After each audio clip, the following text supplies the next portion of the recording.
नमस्कार, next nine news nation में आप सभी का स्वागत। मैं आपके साथ शशांक उपाध्याय।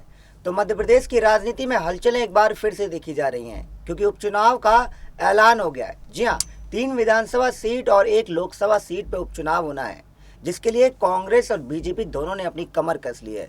मुकाबला कड़ा होने वाला है, लेकिन इस पर बारीकी से समझेंगे कि क्या राजनीतिक पहलू क्या कहते हैं, क्या वहाँ की तस्वीरें बताती हैं कि ये उपचुनाव में जीत कौन कर सकता है। इसके लिए हमारे साथ पैनल में अंकित परमार मौजूद हैं। जी, बहुत बहुत शुक्रिया। अंकित, जैसा कि उपचुनाव का ऐलान हो गया है, मध्य प्रदेश में 3 विधानसभा सीट और 1 लोकसभा सीट पर ये उपचुनाव होने हैं, क्या लगता है पलड़ा किसका भारी लग रहा है आपको, बीजेपी का या कांग्रेस का?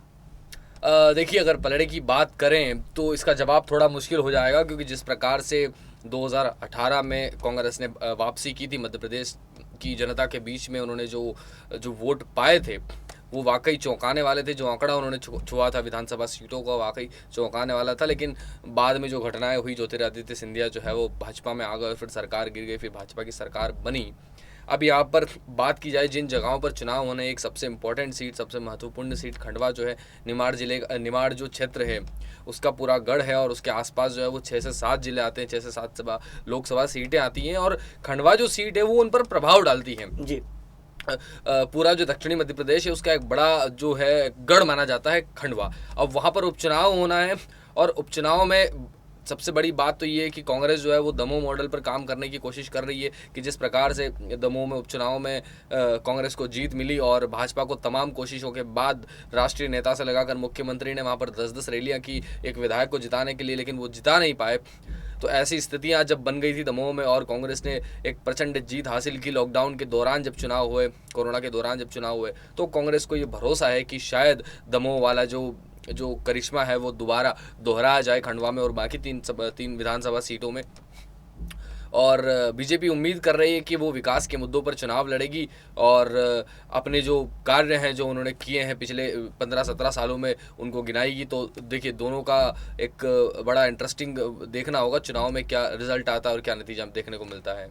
बिल्कुल।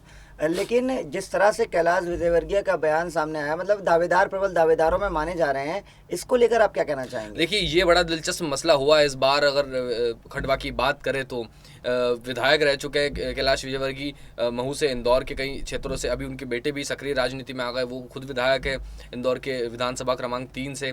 और जिस प्रकार से महासचिव होने के बाद उन्होंने पश्चिम बंगाल में वापसी करवाई भाजपा की एक हद तक, तो उनका कद जो है वो राष्ट्रीय राजनीति में बहुत बड़ा हो गया है। कैलाश विजयवर्गीय अपने आप में एक ब्रांड नेता बन गए। जब उनकी रैलियाँ होती हैं, उनकी सभाएं होती हैं, तो लाखों लोग, 1000 लोग भीड़ जो है वो उमड़ पड़ती है। उनका जो देसीपन है, जो उनका ज़मीन से जुड़ा हुआ जो काम करने का जो तरीका है, वो बड़ा लोगों को प्रभावित करता है। और कैलाश विजयवर्गीय कई सालों से चाहते थे कि या तो उन्हें राज्य में किसी अच्छे पद पर बिठाया जाए, पार्टी अध्यक्ष के पद पर बिठाया जाए। वो तो मुख्यमंत्री की होड़ के लिए भी हमेशा से काफ़ी सालों से जो है वो संघर्ष कर रहे हैं। उनके लिए मेरे ख्याल से शिवराज सिंह चौहान एक कॉम्पिटिशन की तरह है। और अब अगर वो नहीं, उनको नज़र आ रहा है कि चलो ठीक है, नरोत्तम मिश्रा उभर रहे हैं, अभी ज्योतिरादित्य सिंधिया अपने दावे कर रहे हैं अलग अलग तरीके से, और संगठन के कई वी.डी. शर्मा जैसे बड़े नेता अभी सामने आए हैं, तो मुझे लगता है शायद कैलाश विजयवर्गीय राज्य की राजनीति में अपना भविष्य जो थोड़ा कम देखते हैं, और वो केंद्र की तरफ बढ़ना चाहते हैं। वो चाहते हैं कि एक मंत्री पद मिल जाए, कैबिनेट पद मिल जाए। तो शायद ये एक उसका रीज़न हो सकता है, उसका वो हो सकता है, महत्व हो सकता है कैलाश विजयवर्गीय की दावेदारी का, कि उन्हें एक बार चुनाव लड़ने का मौका मिले। बिल्कुल।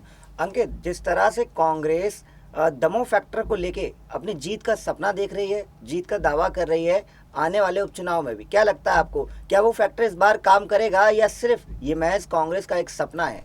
देखिए, दमोह में जिस तरह से कांग्रेस में जो करिश्मा किया है वो वाकई काबिले तारीफ है।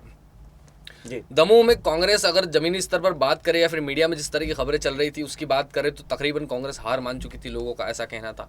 भाजपा जिस एनर्जी से काम कर रही थी, उत्साह से काम कर रही थी, 23-22 सीटों पर जब उपचुनाव हुए थे, और जिस तरह से प्रचंड जीत हासिल की भाजपा ने, तो उसके बाद उन्हें कॉन्फिडेंस था, इतना भरोसा था कि चलो दमोह तो हो ही जाएगा, वो तो जीत ही जाएंगे। लेकिन उस वक्त थोड़ी परिस्थितियाँ इतनी ख़राब थी, लॉकडाउन चल रहा था, कोरोना चल रहा था, और सेकेंड वेव जो है वो अपनी पीच पर थी, अपनी हाइप पर थी। थी, बहुत ज़्यादा केसेस आ रहे थे, लोग परेशान हो रहे थे, लेकिन दमोह में जो है वो शिवराज सिंह चौहान लगातार जनसभाएं करते रहे, रैलियां करते रहे, तमाम जो केंद्रीय नेता है, केंद्रीय मंत्री हैं, राष्ट्रीय स्तर के नेता मंत्री हैं, वो तमाम जो है वो भीड़ जुटाते रहे, तो लोगों की वहाँ नाराज़गी रही और प्रदेश भर में गुस्सा हुए थे लोग कि जिस प्रकार से शिवराज सिंह चौहान वहाँ पर तरीका आजमा रहे चुनाव प्रचार का, वो बेहद गलत है। तो एक फैक्टर वहाँ पर जो है वो कांग्रेस के लिए फ़ायदेमंद रह गया था। कांग्रेस ने अपने शुरुआती तौर से ये शुरू कर दिया था कि भाजपा को इसलिए टारगेट करना है कि आप उपचुनाव के चक्कर में और एक सीट के चक्कर में लोगों को जो है वो उनके स्वास्थ्य से, उनके जीवन से खिलवाड़ कर रहे हैं।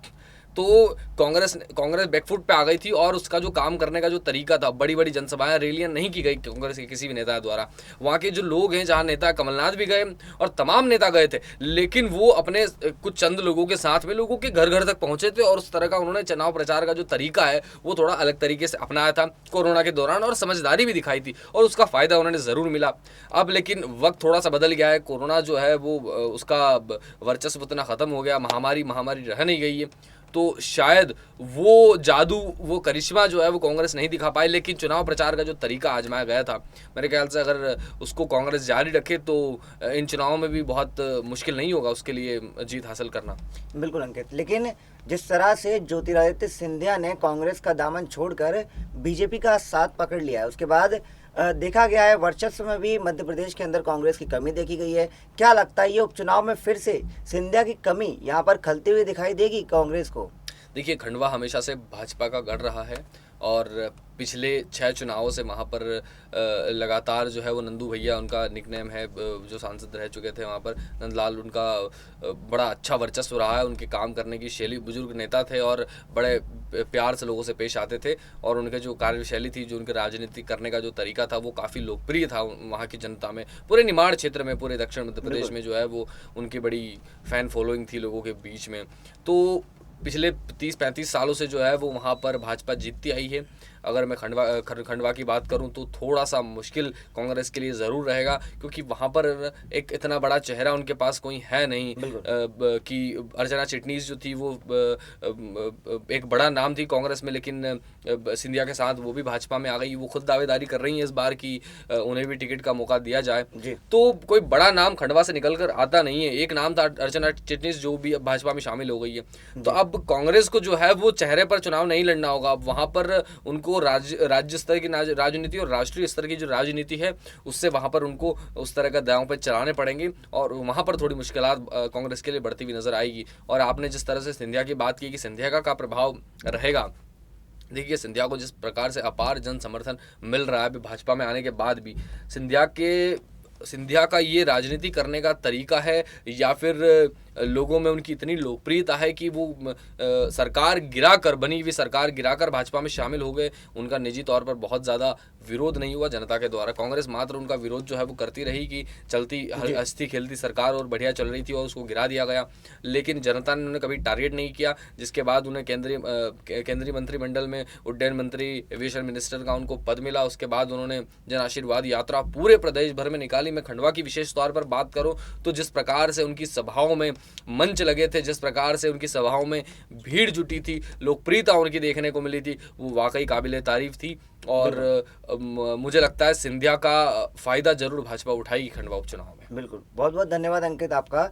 आपने बड़ी बारीकी से मध्य प्रदेश में जो आगामी उपचुनाव है और जो हालात वहाँ की राजनीति में चल रहे हैं उस पर प्रकाश डाला।